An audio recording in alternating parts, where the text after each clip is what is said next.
Hello বন্ধুরা, আজ আমরা চতুর্থ শ্রেণীর আমার বাংলা বইয়ের পাঠ 14 বাওয়ালিদের গল্প নিয়ে তোমাদের সামনে হাজির হয়েছি।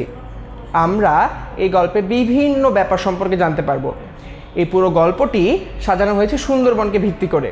তো চলো বন্ধুরা, আমরা বাওয়ালিদের গল্পের ব্যাপারে ধারণা নেওয়া শুরু করি। প্রথমেই আমরা সুন্দরবন সম্পর্কে ধারণা নিব।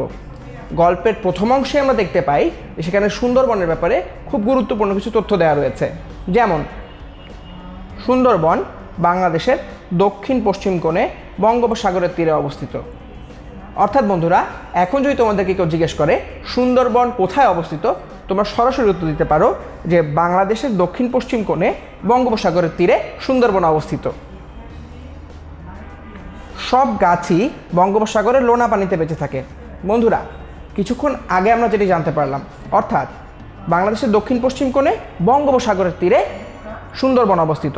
আর আমরা কি জানি, সাগরের পানি লোনা হয়, অর্থাৎ লবণাক্ত হয়।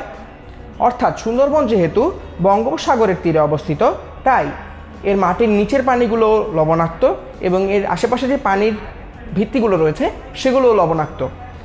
লবণাক্ত হওয়া সত্ত্বেও সেখানকার গাছগুলো এই লোনা পানিতেই বেঁচে থাকে। এখানে বলে রাখি যে সাধারণ একটি গাছকে যদি বাঁচতে হয় তাহলে সেটি মিঠা পানিতে বাঁচতে হয়। এখানে সুন্দরবনের গাছগুলোই আলাদা, কারণ হচ্ছে এই গাছগুলো এই বঙ্গোপসাগরের লবণাক্ত পানিতেও বেঁচে থাকতে পারে। সব ধরনের পশু পাখি দেখা যায় এই বনে। এই বনে একটি সুন্দর জীববৈচিত্র্য রয়েছে। অর্থাৎ সুন্দরবনে যদি তোমরা যাও তাহলে তোমরা যেমন রয়্যাল বেঙ্গল টাইগার দেখতে পাবে, তেমনই সুন্দরবনের মধ্যে আবার পাখিও রয়েছে বিভিন্ন ধরনের। আবার সুন্দরবনের মধ্যে হরিণও রয়েছে, সুন্দরবনের মধ্যে কুমিরও রয়েছে। এই যে সব ধরনের পশু পাখি দেখা যাচ্ছে, সেটি এখানে বোঝানো হয়েছে সব ধরনের পশু পাখি দেখা যায় বলতে। অর্থাৎ সুন্দরবনের ভেতরে খুব সুন্দর একটি জীববৈচিত্র্য দেখা যায়। জীববৈচিত্র্য কি? জীববৈচিত্র্য হচ্ছে যে বিভিন্ন ধরনের জীব রয়েছে, গাছপালা, পশু পাখি, এগুলোর বৈচিত্র্য। অর্থাৎ বিভিন্ন ধরনের পশু পাখি, গাছপালা আমরা এখানে দেখতে পাই। কোথাও কোথাও গাছপালা এত ঘন যে সূর্যের আলো মাটিতে পৌঁছয় না। অর্থাৎ এই যে এখানে সুন্দরবনের একটি ছবি তোমাদের কাছে তুলে ধরা হয়েছে।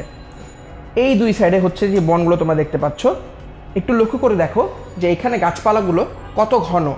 সুন্দরবনের এমন এমন কিছু জায়গা রয়েছে যেইখানে এই গাছপালাগুলো এতটাই ঘন যে এই গাছপালাগুলোর যে মাটিতে দাঁড়িয়ে রয়েছে সেই মাটিতে সূর্যের আলো পৌঁছয় না। অর্থাৎ এই পুরো বনটি এত গাছপালার এত ঘনত্ব যে এটি মাটিকে পুরো ঢেকে রেখেছে, সূর্যের আলো সেখানে গিয়ে পৌঁছয় না। তো বন্ধুরা, আমরা গল্পের প্রথম অংশেই সুন্দরবন সম্পর্কে ধারণা নিলাম।